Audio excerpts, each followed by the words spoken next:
ndija naye pamodzi ndiye mwe adzanipereka. Tiri naye pompano tija naye timwa naye tiseka naye ndiye mweyo andipachike titudi ndiye mweyo. Petulokoni mwagona undipereka ali pafupi sakone dzukani dzukani ipembere limodzi ntawija yafika sanisiendeka. Yemwe iwe sumukonda yemwe i amakukonda amene mukonda ndiyemwe sakukonda atapang'ono ndiyemweyo akusungira beni kumpasa. Yesu ndiye bwezilokonda kupulumutsa iweyo bwezilokomudwitsa.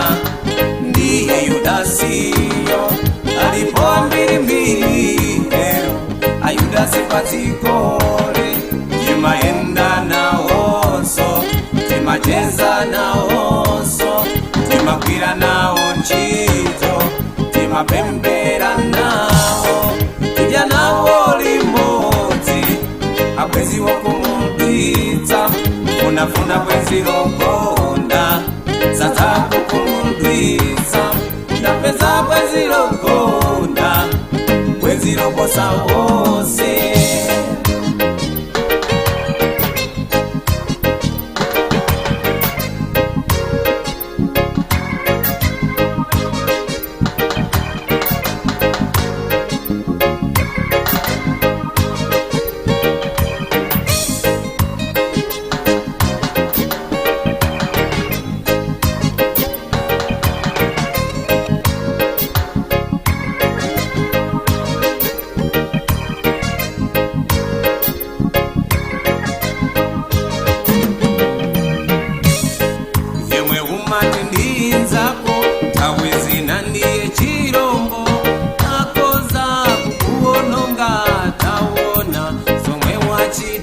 Yudasi hantu yena unga wachitire zabwino aisayamika kama cheza na wenzanga ena pake umandiwopya wakala ukundinenera zoipa kwa hantu yena andiuza inepokala kumaganiza kuti tiwezanga ambuye wanga kumwambako zoona dimwalekerera kuti ndipachikidwe chiko ichi choka chindipitirire.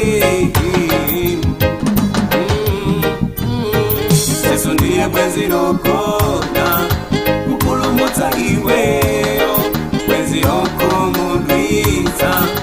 Ndiye Yudasiyo alipo mbirimbiri ero ayudasi patikole timaenda nawonso timacheza nawonso timakwira nawo ntchito timapembera nawo tija nawo limodzi abwezi wokumudwitsa funafuna bwezi